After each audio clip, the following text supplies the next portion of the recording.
Aerospace engineering के बाद वही उसको ऐसे समझ में आया कि ये आधा अधूरा ही है, कि इससे तुमको क्या मिलेगा, मतलब ठीक है पैसे तो मिल जाएंगे, बट वो क्या तुम वो वाली चीज़ पूरी लाइफ भर कर सकते हो क्या सेम?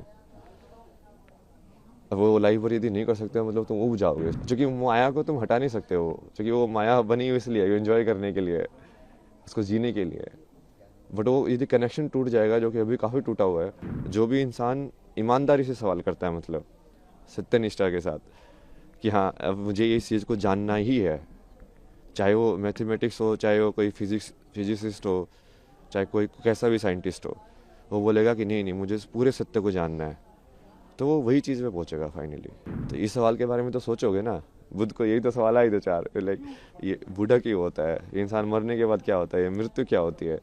अब आप सोच के देखो मृत्यु क्या होती है। ब्रह्म ज्ञान की प्राप्ति तो विराट कोहली के भी हो सकती है, वो बिना अपनी चित्त की मेमोरी को यूज़ करके एक शॉट खेल के दिखा दे। जी महाराज जी, आप कहाँ से आए हैं कि वो यहाँ आए, पहले क्या करते थे, अब क्या? जैसे ये सवाल पहले में से कुछ पूछा था ना, कहाँ से आए हो, तो उसको बहुत सारे जवाब देता था मैं। कभी बोलता था कैलाश से आया हूँ, कभी बोलता था मैं कुंड से आया हूँ, कभी बोलता था कि यहाँ से आया हूँ।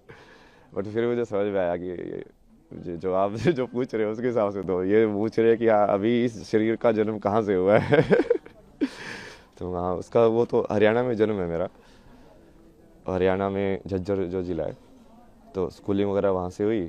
फिर उसके बाद पढ़ाई के लिए जैसे जेई वगैरह एग्ज़ाम की तैयारी की, तो तैयारी करने के बाद फिर मुंबई गए, आईटी मुंबई, एरोस्पेस इंजीनियरिंग के बाद वही उसको ऐसे समझ में आया कि ये आधा अधूरा ही है, कि इससे तुमको क्या मिलेगा, मतलब ठीक है पैसे तो मिल जाएंगे, बट वो क्या तुम वो वाली चीज़ पूरी लाइफ भर कर सकते हो क्या सेम? अब वो लाइफ भर यदि नहीं कर सकते हो मतलब तुम उब जाओगे उस चीज़ से। तो मेरे को वैसा चाहिए था, लाइक पूरा जॉब, लाइक हाँ ऐसी चीज़ मुझे मिल जाए जो मैं करता रहूँ, बस मज़ा आता रहे, लाइफ चली जाए पूरी। और उसकी खोज में तुम निकलते गए, फिर जैसे मीनिंग ऑफ लाइफ तुम ढूंढते रहते हो, यार ये लाइफ का मतलब क्या है, मुझे क्या करना चाहिए, आगे बढ़ते जाते हो आगे बढ़ते जाते हो। उसमें बहुत सारे ऐसे रास्ते आए, बहुत सारी चीज़ें हुई बीच बीच में, यहाँ वहाँ मोड़ आए बहुत सारे, धीरे धीरे आके फिर तुमको वही फाइनली वही तुम ऐसे ही देखते हो कि जो होना होता है वो वैसे ही होता है। तो वैसे ही हुआ, सत्य तक पहुंचा मैं जैसे भी पहुंचा, लड़खड़ा के भटक भटक के। फिर उसके बाद अभी तो जैसे फिर उसको समझ में आया कि अभी जो भारत का जितना भी ये वैदिक जो ज्ञान बोलते हैं या पुराना जो संस्कृति ज्ञान बोलते हैं, वो सारा का सारा उसी के ऊपर डिपेंडेंट है। मतलब अपने जितने भी हैं ये नाट्य शास्त्र या जो भी बनाए गए हैं, वो सब आध्यात्म को केंद्र बिंदु लेके बनाए गए हैं। सब राग जो डिज़ाइन हुए हैं, म्यूज़िक से लेके परफॉर्मेंस से लेके, फिर रहन सहन से लेके, फिर जो जो परिवार का जो विधि है, शादी का विधि है, संस्कार जो होते हैं बच्चों के सारे ये उस चीज़ को केंद्र बिंदु लेके डिज़ाइन किए गए हैं। पूरा सिस्टम जो पूरा जो जैसे आश्रम की व्यवस्था थी पहले कि हाँ ब्रह्मचर्य आश्रम होगा, गृहस्थ आश्रम होगा, तो वो पूरा वैसे ही उन्होंने बनाया है कि अब इस माया में तुम कैसे डिज़ाइन करो कि वो आध्यात्म वाला जो कनेक्शन है वो बना रहे, कि लोग खो ना जाए ज़्यादा, क्योंकि माया को तुम हटा नहीं सकते हो, क्योंकि वो माया बनी हुई इसलिए एंजॉय करने के लिए, उसको जीने के लिए। बट वो यदि कनेक्शन टूट जाएगा, जो कि अभी काफ़ी टूटा हुआ है, अभी लोगों को वही लगता है कि ये सब अलग अलग है, अलग अलग नहीं है, वही की चीज़ है वो। महाराज जी, ऐसी कौन क्या कैसा आध्यात्म है, और कौन सी चीज़ें जिसने आपको ट्रिगर किया आध्यात्म में, इस स्पिरिचुअलिटी को? ऐसा तो कुछ नहीं है ना जिसने ट्रिगर किया हो स्पेसिफिकली, लाइक अलग अलग थे चीज़ें जो अलग अलग मोमेंट के लिए ट्रिगर करते गए। गाँव आया आध्यात्म की, अब अध्यात्म में जाना है, क्या हुआ ऐसा? मतलब आध्यात्म आप किसको बोल रहे हो? उसके ऊपर है ना जवाब।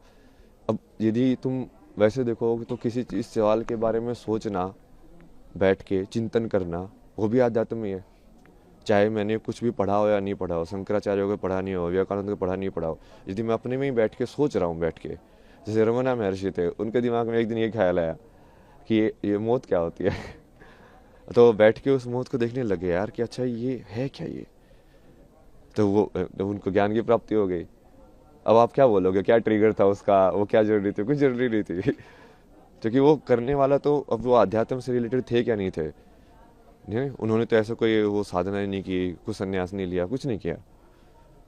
तो उसमें भी वही है कि आप उस चीज़ को अलग करके देखोगे कि हाँ अध्यात्म में आ गए हो, ऐसा कुछ नहीं है। जो भी इंसान ईमानदारी से सवाल करता है, मतलब सत्यनिष्ठा के साथ कि हाँ अब मुझे इस चीज़ को जानना ही है, चाहे वो मैथमेटिक्स हो, चाहे वो कोई फिजिसिस्ट हो, चाहे कोई कैसा भी साइंटिस्ट हो, वो बोलेगा कि नहीं नहीं मुझे इस पूरे सत्य को जानना है, तो वो वही चीज़ पे पहुंचेगा फाइनली। महाराज जी, ऐसी कौन सी चीज़ है आज की पीढ़ी का जो आध्यात्म से एक अलग वो होता जा रहा है, उसको लेकर के क्या कहेंगे, क्या दृष्टिकोण आध्यात्म का है? क्या चीज़ है जो इस पीढ़ी को अध्यात्म से अलग कर रही है? और दृष्टिकोण क्या होना चाहिए? दृष्टिकोण तो यही होना चाहिए कि ये सब उसी के ऊपर ही बेस है, कि जो बेस है वो आध्यात्म ही है। जो जिस चीज़ को तुम, जहाँ पे हम जी रहे हैं उस ज़िंदगी में, यदि तुम्हारे पास यही सवाल नहीं आया कि मृत्यु के बाद क्या होना है मेरा, और ये मैं जन्म से पहले क्या था, मैं कुछ था कि नहीं था, तो इस सवाल के बारे में तो सोचोगे ना। बुद्ध को यही तो सवाल आए थे चार, लाइक ये बूढ़ा क्यों होता है, ये इंसान मरने के बाद क्या होता है, ये मृत्यु क्या होती है। अब आप सोच के देखो मृत्यु क्या होती है। अब आप सोचोगे, चिंतन करोगे, आपको समझ में आएगा यार इसका जवाब कहाँ मिलेगा। फिर आप ढूंढोगे कि अच्छा तू दे सकता है इसका जवाब, तू दे सकता है इसका जवाब। मान लो सेटिस्फाई हुआ, आपको समझ में आया कि हाँ ये जवाब है, नहीं तो जो आप उसका जो पद्धति है उसको फॉलो करोगे कि हाँ अच्छा इसको ऐसे जवाब इसका पाया जा सकता है। तो उसके वही बहुत सारे तरीके हैं, बट वो हर चीज़ वही से रिलेटेड है। आप सेम चीज़ लाइक क्रिया योगा में मैंने लोगों का एग्जाम्पल भी दिया ना कि ब्रह्म ज्ञान की प्राप्ति तो विराट कोहली के भी हो सकती है। वो बिना अपनी चित्त की मेमोरी को यूज़ करके एक शॉट खेल के दिखा दे, सिर्फ उस मोमेंट में रह के, कि उस टाइम पे उसको मसल मेमोरी यूज़ नहीं कर रहा है वो, कि हाँ ऐसे बोला ही तो मुझे ऐसे शॉट खेलना है, क्योंकि जनरली मसल मेमोरी यूज़ करते हैं, रिफ्लेक्स में होता है सब कुछ। बिना रिफ्लेक्स यूज़ किए उस प्रेजेंट मेमोरी में रह के यदि वो मोमेंट कर सकता है तो वो क्रिया योगी बन जाएगा। ऐसे डांसर लोग भी कर सकते हैं कि यदि उस पूरी मोमेंट को वो एम्बॉडी करे, पूरा चेतना के अंदर आए कि हाँ मेरा हाथ ऐसे घूम रहा है, पूरा देखेंगे हाँ वो क्रिया हो कैसे रही है, तो वो भी क्रिया योगी बन सकते हैं। तो ये कोई ऐसा नहीं है ना कि वो असली ज़िंदगी से सेपरेट है, ये एक ही चीज़ है। वो बस आप कितनी डेप्थ में उसको देखना चाहते हो उसके ऊपर है। अभी हम पूरा सुपरफिशियल उसमें देख रहे हैं, और इसके भी बहुत सारे कारण हैं। मतलब ये पश्चिमी सभ्यता का असर है। अब ये सुबह जैसे वो फ्रांस में एक थी, उनसे बात हो रही थी, वो यही बता रहे थे कि वहाँ पे तो लोग बहुत क्लोज्ड है, मतलब, और वहाँ पे लोगों को इन सब चीज़ों में इंटरेस्ट नहीं होता है। लाइक सब इंडिविजुअलिटी में और लाइक मटेरियलिज्म को और के चक्कर में पड़े रहते हैं, जो थोड़ा बहुत असर हमारे ऊपर भी हो गया है। चूँकि वो अब हम हमारे पर वो राज करके गए थे, हमारे अंदर इन्फीरियरिटी कॉम्प्लेक्स आ गया कि इनके अंदर कुछ तो बढ़िया होगा जिसकी वजह से ये हमसे पावरफुल बन पाए। तो हम फिर वो चीज़ को उसके पीछे पड़े हुए कि इनके पास जो था हम भी वही चीज़ सीखें ताकि वो चीज़ रिपीट ना हो। लेकिन वो सही अप्रोच नहीं है, क्योंकि उनकी हालत देखो ना, यूएसए के अंदर 50% लोग मेंटल हेल्थ प्रॉब्लम्स में हैं। अब क्या हो, ऐसा बनना चाहते हो आप, ऐसा बनाना चाहते हो देश को? विदेशी जो होते हैं वो आध्यात्म की ओर आ रहे हैं, हमारे यहाँ आ रहे हैं, लेकिन जो हमारे लोग हैं वो कहीं ना कहीं विदेशी परंपरा को अपना रहे हैं, ऐसा क्यों? ये यही है ना, उसकी वजह से वो ये अब जैसे आपके ऊपर मान लो कोई आपसे ज़्यादा ताकतवर है, तो आप सोचोगे यार इसके पास ऐसी कौन सी शक्ति है कि इसको ज़्यादा ताकतवर बना रही है मेरे से, तो आपका भी रुझान उसी की साइड होगा। तो आप सोचोगे यार ये लोग साइंस पढ़ के, ये एटम बम बना के, हथियार बना के ये दुनिया पे राज कर सकते हैं, तो मैं इससे बड़ा हथियार बनाऊं। तो सब उसी रेस में पड़ जाते हैं फिर वो, और उस रेस का तो कोई अंत ही नहीं है भाई। मेरा जी एक और क्वेश्चन है कि ऐसा क्या था अध्यात्म में जो आप इस ओर आए, इतनी सरल ज़िंदगी छोड़ के इतनी कठिन ज़िंदगी में आने का निश्चय किया, किस तरह का परिवार में क्या इसमें रिएक्शन रहा आपका? नहीं, इसकी चॉइस नहीं होती ना।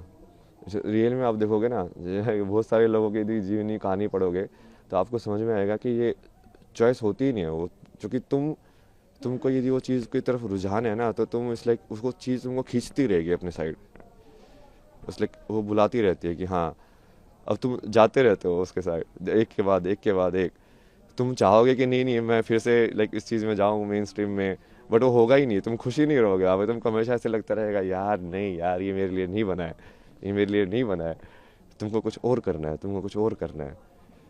किस तरह की जॉब थी महाराज जी आपकी? क्या जॉब थी आपकी? जॉब तो बहुत सारी अलग अलग टाइप की किया है मैंने। लाइक अभी जो लास्ट जॉब थी वो तो इसमें थी यूआई यूएक्स के अंदर, ये ऐप्स वगैरह डिज़ाइन करना, वेबसाइट डिज़ाइन करना, इसका फ्लो वगैरह डिज़ाइन करना। उससे पहले जैसे जिसमें भी काम किया मैंने, ये ट्रैवल फोटोग्राफी या डिसोस करके एक प्रोजेक्ट है आईटी बॉम्बे का, गवर्नमेंट स्पॉन्सर प्रोजेक्ट था, उसमें बेसिकली वो डॉक्यूमेंट करने के लिए इंडियन आर्ट्स एंड क्राफ्ट और हिस्ट्री को। तो उसके थ्रू ऐसे मैं बहुत जगह पे घूमा, बहुत सारी चीज़ें डॉक्यूमेंट किए मैंने, पुराने टेम्पल्स लाइक पेंटिंग स्टाइल्स और ये सब।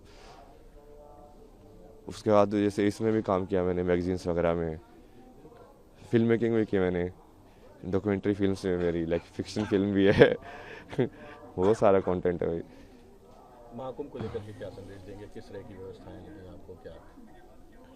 व्यवस्था तो सही है, अब उसमें मेन जैसे मैं तो ये चाहता हूँ ना कि ये सारी चीज़ें सिर्फ आध्यात्मिकता से लिमिटेड ना हो। यहाँ पे बेसिकली महाकुंभ के अंदर देश के सबसे बड़े बड़े साइंटिस्ट भी आने चाहिए। वो इसरो के साइंटिस्ट वही बैठ के तुम डिस्कस करो ना विज्ञान को, और वो बोलो उन बाबा को कि तुम्हारे पास ज्ञान है तो तुम इस चीज़ का भी जवाब दो तो वो जब चीज़ें मिलेंगी तभी होगा एक साथ वो, कि वो तभी वो समझ में आएगा कि हाँ ये चीज़ें तो जुड़ी हुई हैं। परिचय देना अपना। अभय सिंह हरियाणा से एक मिनट और इंग्लिश में इसको पढ़ें। जी महाराज जी, where do you have came here? What was the purpose of coming in spirituality, and how do you connect spirituality towards the science, to the science, from the science? I am come from Haryana. I was born in Haryana. Then, like, life took different turns. So I went to like IIT to study. Then changed the path from engineering to arts. And that also didn't work. Then changed again. So kept changing unless like I arrived at the final truth, you can say.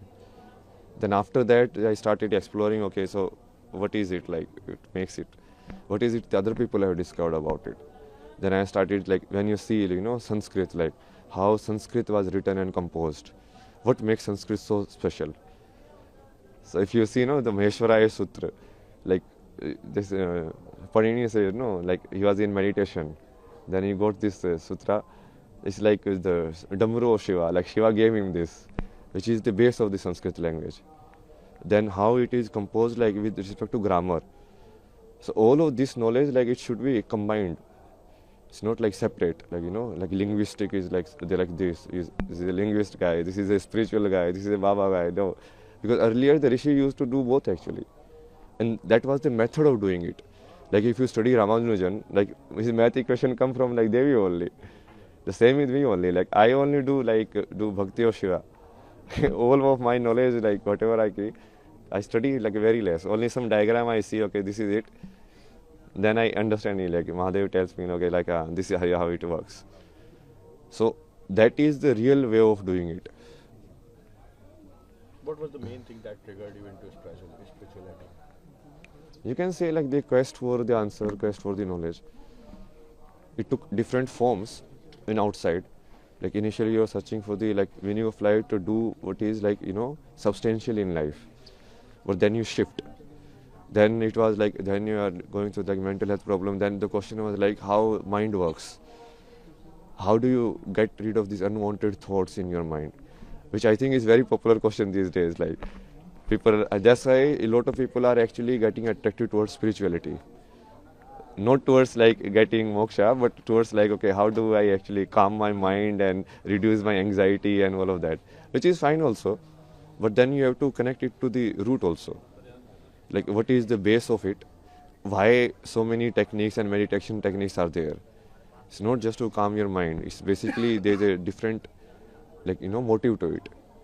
And what is that motive, and why is that motive so important that so many people have done and given their entire life to it? You have lived a so smooth life and came into hard life. How was your experience, and what you are experiencing here only? No, I won't say like that was smooth and this is hard. Because what seems hard for you from outside, it might be a natural tendency for me. Like sleeping outside in cold, it might not see it as hard, no? I might see like sleeping in a closed Delhi place where there is no air, polluted air, no light coming, you don't even know when sun rises, sun don't rises. That I will consider hard, because then you have completely lost connection with the environment. Now here at least you are with the nature, so it's much better, much easier than staying in completely closed cities and like that life. So it's a perspective. Like that was hard and like this is like easy, or like that was easy, this is hard. For me, it's like same only. You was an aero engineer, which is so viral. So, did that help you to connect with spirituality or astrology or anything else? Not really, but it does develop your logical thinking, reasoning capabilities. Like because when you study science, your reasoning capabilities increase, right? Your IQ, that we say. But then when you do like arts and everything, your EQ increases, your emotional quotient. You become more empath. Like when you are doing some story, like I have done like documentary projects on Kota. So there you go and you talk to the students there, and then you try to connect with their emotions of like why do they study, why do they commit suicide, what is the pressure on them. So that requires your EQ. So you need to develop both. What was the time when you came to spirituality, and did you take Diksha or anything else? Who's your guru? I mean, that's why I'm saying no. It's not like I came into spirituality in a sense. It's like you arrived at the answer, and then I start doing it intentionally. Initially, you don't know the answer. Obviously, that's why you are searching. If you already know the answer, why would you search? So initially, you don't know the answer, but after knowing the answer, or after experiencing the answer, the much better words, then you like start seeing, okay, what is the scope of it, how far it extends, how many different ways it can be done, and then you start reading all of these different forms. Okay, this is how they have created Bharatanatyam, this is how they have created like Sanskrit, this is how they have created like all of these astrological charts, this is how, you know, the Rashi, which is say the signs, the 12 signs, these works. So then you start seeing, okay, how, so this was the base of it. You got the answer? Yeah. What was the answer? Answer to what? Moksha or anything? No, moksha you cannot You see. were searching. See, moksha is finally basically when there is no body. Right now, it's not complete liberation in a sense. Complete liberation means that you are not in this world. You are liberated. Right? So you won't take birth only. If you don't have any karmic attachment to the world, then you will just go back. So that will happen in the end, like complete moksha that you are saying, complete mukti, like liberation. Subscribe to Midday India. Get direct notifications on all our videos by clicking on the bell icon.